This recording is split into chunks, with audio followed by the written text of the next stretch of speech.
Hey guys, welcome back to my channel where I cover nostalgic, obscure, otherwise strange content. You guys have been asking me to cover Are You Afraid of the Dark for so long, and I loved that show as a kid. So we're finally doing it today. I'm just pulling up the first episode. I haven't watched it in advance. We're just kind of going to do a chill review this morning. Also, I have no idea what my hair is doing. Why is it... It's fine. It's fine. I'm not mad. It's fine. If you never watched... Are You Afraid of the Dark? It was a show very similar to Goosebumps. It was like scary stories for kids. Like, it was nothing too gruesome, but it did get kind of terrifying sometimes. But this one had the structure of a bunch of kids who would meet up in the middle of the night in the woods. They called themselves the Midnight Society. We're called the Midnight Society. And they would just tell each other scary stories. One thing draws us together. Friendship? The dark.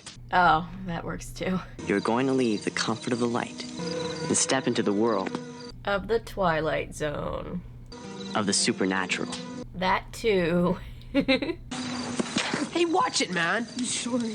So this poor kid is like trying to gain membership to the Midnight Society, and they're just straight up like hazing him. Poor guy. What's with the blindfold? This meeting place is secret? I don't remember the Midnight Society operating like the mafia. To be a member, you have to tell us a scary tale. So they tell this poor kid who's still blindfolded, hey, if you want to join our group, you got to tell us a scary story, and then if we unanimously decide that it's scary, you can be in. Take this thing off. Not unless you get in. So this is his story. The Tale of the Phantom Cab. Called The Tale of the Phantom Cab. Denny and Buzz were brothers. So there are these two brothers. They're walking through the woods. Denny was big, strong. Buzz was, well, kind of a geek. Hey, don't call him names. Poor kid. This is strange. We're lost, aren't we? We're not lost. Watch it! Okay, one, don't blame him. You could also have looked at the map. Two, who dresses like this to go hiking? In, like, jeans and a polo shirt. Great, lame wad. Now we're lost and we can't read the map. Lame wad. That's a new one. Watch the edge. Whoa! Good lord. Have you ever seen someone do the very least to try to save their little brother's life? My god. Grab my hand! I can't. You're gonna have to. Grab me, you jerk! But he saves his brother's life. I should have let you fall. And regrets it? Not cool. It doesn't make sense. So, it's night now. They're lost. Your belt buckle, genius. It's metal. The needle's always gonna point to it because it's a magnet. Oh, poor kid. Oh no. We've been going the wrong way all day. Now we're lost and it's freezing. Again, blame's still on you partially, because you could have jumped in at any point, dude. You are worthless. Yo, that kid's like 8 years old. You could have at least worn a long sleeve polo shirt if you were gonna be that mean about it. Look!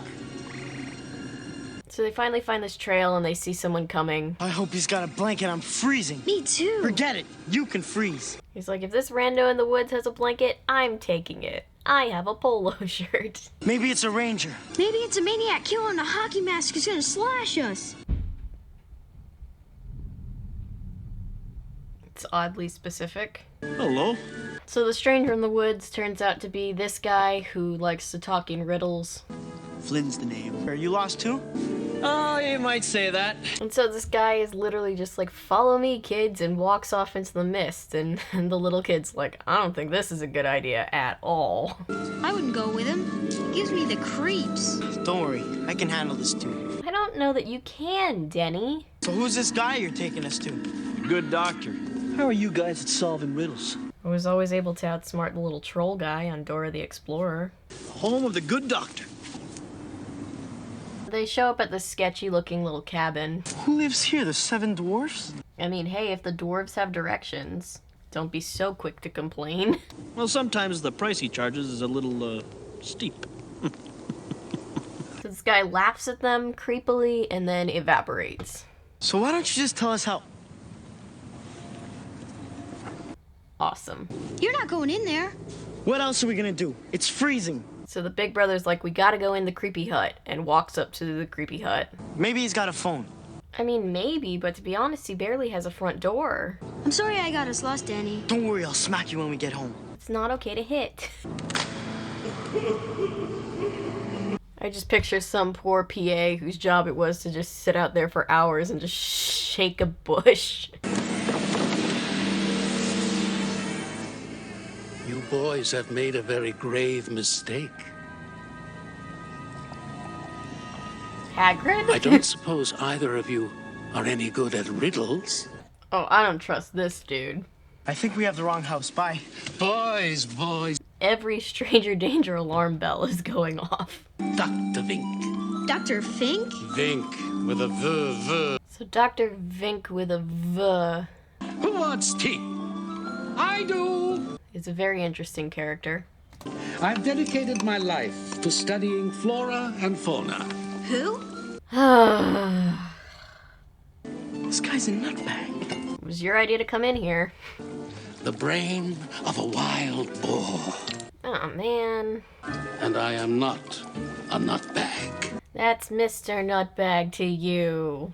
How are you boys at riddles? Yeah, you keep asking that, but like they just want directions, sir.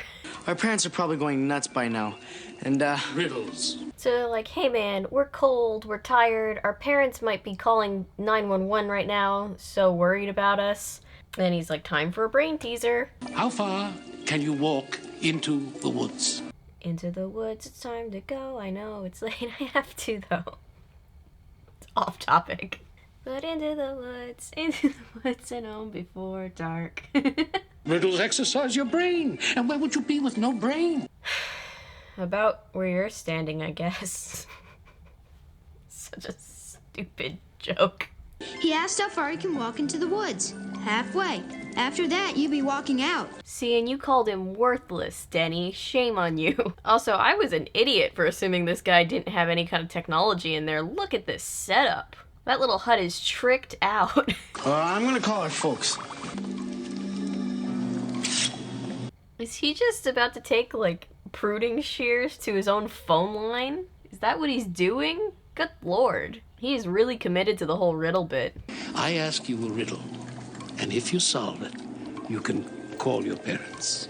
I'm really concerned that somebody's brain is gonna end up in one of those jars next to the boar's brain. Eesh. Okay, what's the riddle? What riddle? You were about to cut your own power line and you don't even have a riddle picked out, dude? What is it that has no weight, can be seen by the naked eye? If you put it in a barrel, it would make the barrel lighter. Is it a hole? I don't know. I knew you wouldn't get it. Well, did you get it, Denny? You're really getting on my nerves today, Denny. You had your chance and failed, like all the others. Others? How many kids are you holding against their will in your cabin? Jesus. A taxi cab will pick you up. So this guy's like, ugh, you've disappointed me. Go outside and hitch a cab in the middle of the woods. Just let us use the phone. There is one way. Maybe we could send a text message? You can leave me a specimen. Oh, I knew somebody's brain was gonna end up in a jar. You're much smarter than your brother gives you credit for. Damn it. Something like this. Oh, it's a hand. I hate it.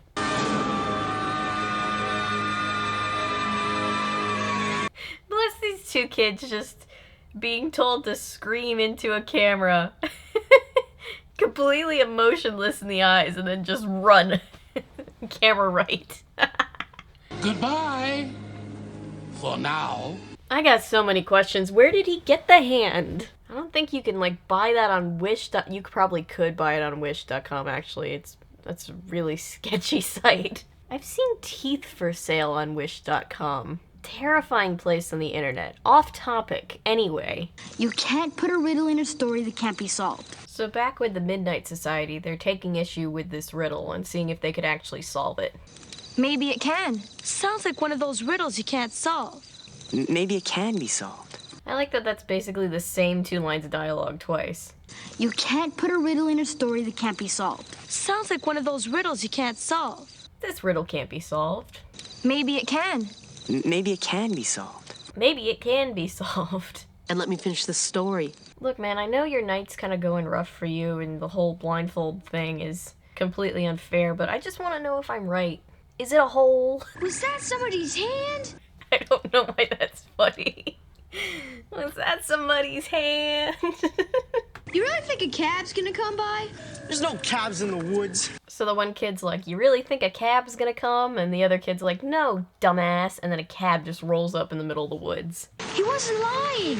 It's a taxi cab. As opposed to what other kind of cab? Man, are we ever glad you came by. So they just jump in this random cab, Don't worry. and a very pale man starts driving them to God knows where. Flynn! It's Flynn! I don't like Flynn. I figured I'd run into you guys again.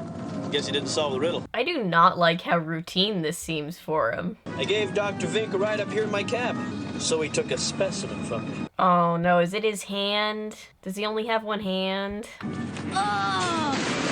They didn't even bother to give him like a hook for a hand or anything. They just like pulled up his sleeve really high and was like, this looks like he's missing an appendage, right? It's a hand and appendage. I guess your fingers are appendages and there's 5 of them on your hand. He's missing several appendages if that's the case.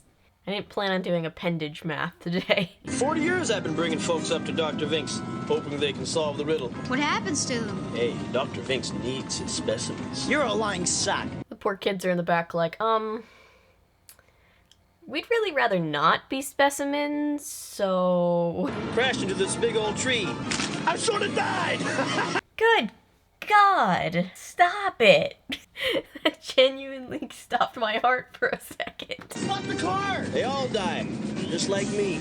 So this guy died in his cab, and now he's a ghost cabbie that picks up people that don't answer the doctor's riddles, and then crashes into a tree again to kill them so that the doctor can take their body parts. Damn.